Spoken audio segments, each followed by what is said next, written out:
नमस्कार, स्वागत है आपका। मैं आपके साथ श्रेयोशी। बिहार की राजनीति में पिछले कुछ दिनों से जो सबसे बड़ा भूचाल आया हुआ था, उसका केंद्र बिंदु था पटना का बांकीपुर विधानसभा। भारतीय जनता पार्टी के 3 दशक पुराने इस सबसे मजबूत अभेद किले में जनसुराज के प्रशांत किशोर ने ऐसी सेंध लगाई कि राज्य के पूरे सियासी समीकरण ही बदल कर रख दिए। लेकिन इस करारी हार के ठीक बाद देश की राजधानी दिल्ली से एक ऐसी तस्वीर सामने आई जिसने बिहार की राजनीति का तापमान अचानक कई गुना बढ़ा दिया है।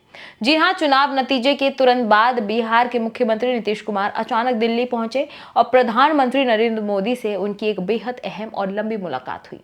आखिर बांकीपुर में ऐसा क्या हुआ कि 30 साल से जीत रही बीजेपी को करारी शिकस्त झेलनी पड़ी और इस हार के बाद पीएम मोदी और नीतीश कुमार की यह आपात बैठक किस बड़े सियासी तूफान का इशारा करती है? आइए आसान भाषा में समझते हैं। दरअसल बिहार के राजनीति नक्शे पर बांकीपुर विधानसभा सीट को सिर्फ एक सीट नहीं बल्कि भारतीय जनता पार्टी का सबसे सुरक्षित और अजय किला माना जाता था। साल 1995 से इस सीट पर बीजेपी का एक छत्र राज था, लेकिन जब इस बार बांकीपुर उपचुनाव के नतीजे ईवीएम से बाहर निकले तो पटना से लेकर दिल्ली तक के सियासी गलियारों में सन्नाटा पसर गया। जनसुराज के सूत्रधार प्रशांत किशोर ने अपने जीवन का पहला प्रत्यक्ष चुनाव लड़ते हुए बीजेपी उम्मीदवार को 19,000 से भी ज्यादा वोटों के बड़े अंतर से हरा दिया। बांकीपुर का यह नतीजा सिर्फ बीजेपी के लिए झटका नहीं था बल्कि राज्य के सबसे बड़े विपक्षी दल आरजेडी के लिए भी एक बड़ा सबक था। आरजेडी उम्मीदवार रेखा कुमारी को महज 14,000 के आसपास वोट मिले और उनकी जमानत तक जब्त हो गई।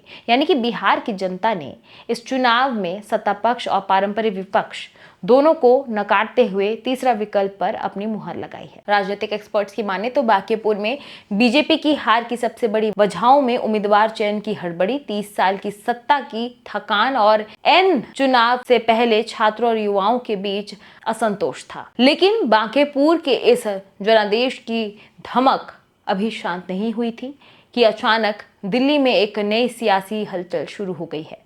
उपचुनाव के नतीजे के ठीक बाद बिहार के पूर्व मुख्यमंत्री नीतीश कुमार अचानक दिल्ली पहुंचे और प्रधानमंत्री नरेंद्र मोदी से मुलाकात की। बंद कमरे में हुई इस मुलाकात ने राजनीतिक गलियारों में अटकलों का बाजार गर्म कर दिया है। अब सवाल उठता है कि क्या बीजेपी और जेडीयू अब बिहार में अपनी पुरानी रणनीति बदलने के लिए तैयारी में है? सूत्रों की माने तो इस उच्च स्तरीय बैठक में 3 प्रमुख बिंदुओं पर गंभीर चर्चा हुई है। पहला कि जमीनी फीडबैक और अंदरूनी गुटबाजी। बांकीपुर जैसे अपने सबसे पक्के शहरगढ़ में पार्टी का वोट बैंक क्यों खिसका? क्या स्थानीय स्तर पर पार्टी के भीतर सब कुछ ठीक नहीं चल रहा था? दूसरा बिंदु यह है कि छात्र और युवाओं का असंतोष, जो कि राज्य में रोजगार, परीक्षाओं और छात्र आंदोलन से उपजे गुस्से को कैसे शांत किया जाए।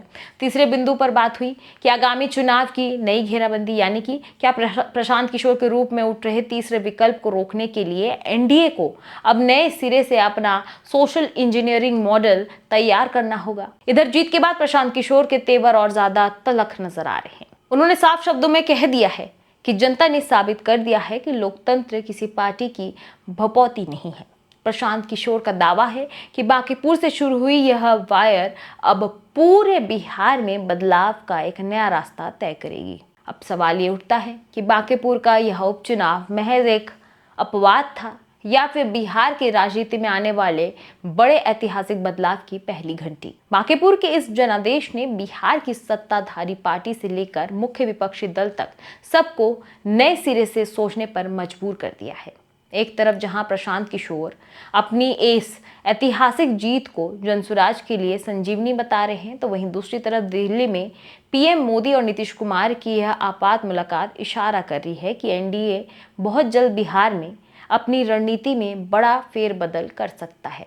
अब आगे ये देखना होगा कि आने वाले दिनों में बिहार की इस नई राजनीति विरासत क्या रंग लाएगी। क्या अब बिहार में फिर से मुख्यमंत्री का चेहरा बदलेगा?